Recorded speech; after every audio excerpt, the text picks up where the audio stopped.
Well, Mike, it finally happened. Jerome Bettis Jr. this week picked the Fighting Irish of Notre Dame. Obviously, a legacy and a big deal for the Fighting Irish. Is he a legacy, Darren? Does I've heard of him. Bettis ring a bell? It sounds kind of familiar, I suppose. Of course, his father, Jerome Bettis Sr., Pro Football Hall of Famer and one of the most beloved Notre Dame figures. In the program's history and just really the university's history with him coming back and getting his degree. Would that have been a couple years ago, Darren? A really neat story. So Sunday was Pot of Gold Day, which Notre Dame does on every St. Patrick's Day. It's their built-in holiday. They use it on the recruiting trail. They offered, I believe, 82 or 85, something. It was in the low 80s in terms of new prospects offered, a crazy amount of players that they offered. And then last year for Pot of Gold Day, they offered Jerome Bettis Jr., a wide receiver from Atlanta Woodward Academy, 6'3", 185 pounds. And on the year anniversary of his offer, he announced his commitment to Notre Dame. Picking the Fighting Irish, he had offers from Missouri.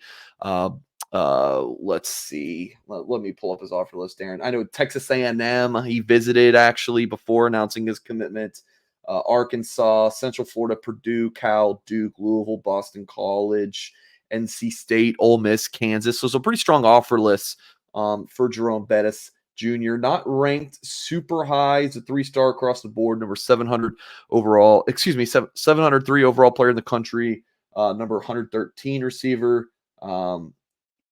Not very, again, it's not a robust ranking right now, and talking to sources on the Notre Dame side of things, look, from what I understand, the Irish staff is look, we know what the perception is going to be about Jerome Bettis Jr. picking Notre Dame, but there's a couple things to understand here. One, look at that. That is a strong offer list. That is powerful. That is many power conference schools after him. Two, you put the film, Darren, he's got really good size and length, and he looks confident catching the football. For folks watching on YouTube, this is film that I took of seeing him last fall.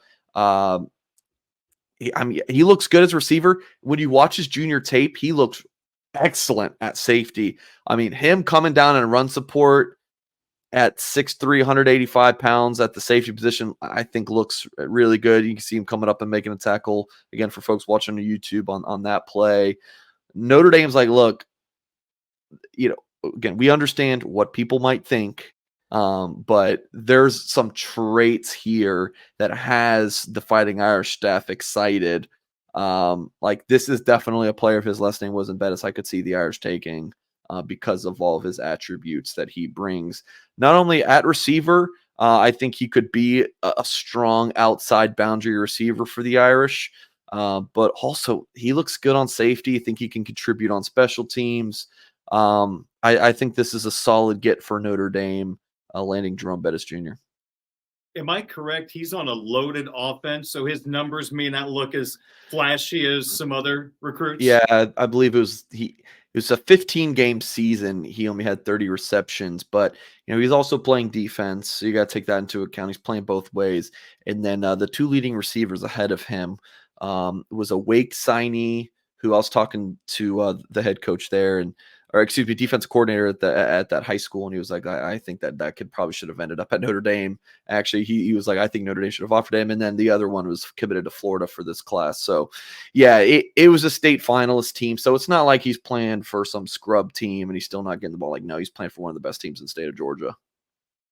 So that's a conversation on a 2025 commitment. Now we go to 2026, and Mike, I guess we've broken the seal on commitments for that particular class with a very familiar last name. Yeah, back-to-back here, huh? Jerome Bettis Jr. Now, Dylan Faison. So he got his offer from Notre Dame on Pot of Gold Day, again, just on Sunday.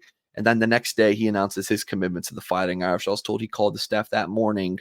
The last name Faison sounds familiar. His older brother is Jordan Faison. So Jordan Faison walks on the team as part of the 2023 recruiting class. And then you see him, bust onto the scene. What was it? The Louisville game. He caught the touchdown. and he gets his scholarship. Now he's dominating on their lacrosse team.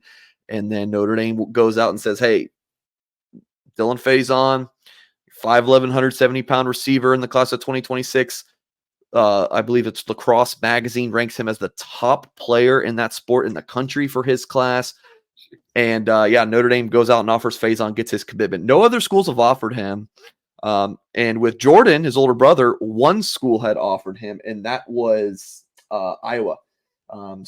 These guys, for whatever reason, just flying under the radar, Darren, and it's really been to Notre Dame's game. So I don't know how they found Jordan Faison. I don't know if that was the lacrosse thing that the lacrosse Notre Dame coaches brought, Jordan Faison to their attention. But whatever it is, like Jordan's a fantastic wide receiver. And then Dylan, I mean, he's got some real skills as well. And obviously has a similar feel to his game as older brother. Overall, it's a strong commitment. Class of 2026, it's early, but Notre Dame feels really good about their evaluation here.